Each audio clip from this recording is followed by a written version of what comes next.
রাসূল সাল্লাল্লাহু আলাইহি ওয়াসাল্লামের সামনে যখন দাঁড়াবেন, আমার নবী যখন বলবে আমি তোমাকে চিনি না,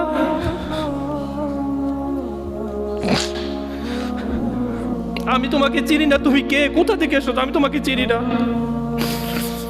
হাউজে কাউসারের সামনে যাওয়ার পরও আমি আমার রাসূলের হাতে শরবতে কাউসার পান করতে পারবো না, শুধু বিদআত করার জন্য,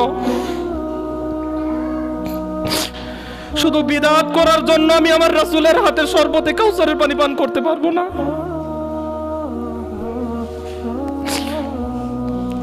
তখন আব্দুল্লাহ ইবনে রাওয়াহা বলেছিলেন, আল্লাহ, আমার ভাই শহীদ হয়ে গিয়েছে, আমি যদি শহীদ হয়ে যাই, জানি না আপনি জানি আমাকে শহীদের কাতারে নাম দিবেন কিনা, জাহান্নামের আগুন আল্লাহ আমি সহ্য করতে পারবো না, জাহান্নামের আগুন আমি সহ্য করতে পারবো না। এটাই ছিল ভালোবাসা, এটাই ছিল তাদের প্রতি ভালোবাসা। আমি আপনাদেরকে কেমন ভাবে বোঝাবো?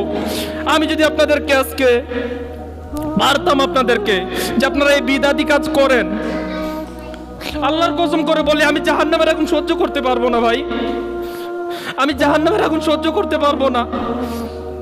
কিয়ামতের ময়দানে আমাকে ডেকে বলবে তুমি ইমাম ছিলে, তুমি তাদেরকে বিদআত থেকে কেন ফিরালে না? আল্লাহর কসম করে বলে আমি কিচ্ছু বলতে পারবো না, আমার রবের দরবারে আমি নগণ্য কিচ্ছু বলতে পারবো না, আমার এই আমল দিয়ে আমি কিচ্ছু করতে পারবো না।